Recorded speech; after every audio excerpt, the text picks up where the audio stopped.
Liberation Congress party అనేది పేదల party, పేదల కోసం మాట్లాడే పార్టీ, పేద ప్రజల పక్షాన గొంతునిచ్చి పోరాడేటువంటి పార్టీ. కాబట్టి ఈరోజు అది పులివెందుల, మార్కాపురమ, బాపట్ల, అమలాపురమ, ఆదోని అనేటువంటి విషయం కాదు. ఇక్కడ ప్రజలకు అన్యాయం జరుగుతుంది, పేదలకు అన్యాయం జరుగుతుంది. కాబట్టి నాకు తెలిసినటువంటి ఒక నిజాన్ని ప్రజల దృష్టికి తీసుకుని వచ్చి ఇది ఏ విధంగా న్యాయం ప్రజలు ఆలోచించండి అని చెప్పాలనేటువంటి ఉద్దేశంతో నేను ఈ విషయం ప్రస్తావన చేస్తూ ఉన్నాను. అంతేగాని ఒక జనసేన అధ్యక్షుడు పవన్ కళ్యాణ్ గారి లాగా చంద్రబాబు నాయుడు గారిని ముఖ్యమంత్రి చేసి ఆ తర్వాత ఇంకో 15 సంవత్సరాలు ఈయనే ఉంటాడని చెప్పడానికి పార్టీ పెట్టలేదు మేము లిబరేషన్ కాంగ్రెస్ పార్టీ.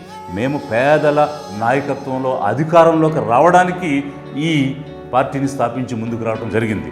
అయితే ఇక్కడ ఇప్పటికే నిర్మాణం అయినటువంటి కాలేజీలు, మిగిలినటువంటి బ్యాలెన్స్ వర్క్స్ ఏమైనా ఉంటే కంప్లీట్ చేసి గవర్నమెంట్ నడిపించకుండా ఈ 10 కాలేజీలు కూడా నడపడానికి మాక్సిమం ఒక 1000 crores అయితే సరిపోతుంది. మీరు కేవలం ఆంధ్రప్రదేశ్లో ఒక టౌన్ని నిర్మించడానికి 30,000 కోట్లు అప్పు చేశారు, 50,000 కోట్లు వర్కులు ఇచ్చారు కేవలం ఆంధ్రప్రదేశ్ రాష్ట్రంలో ఒక చిన్న టౌన్ నిర్మాణం చేయడానికి.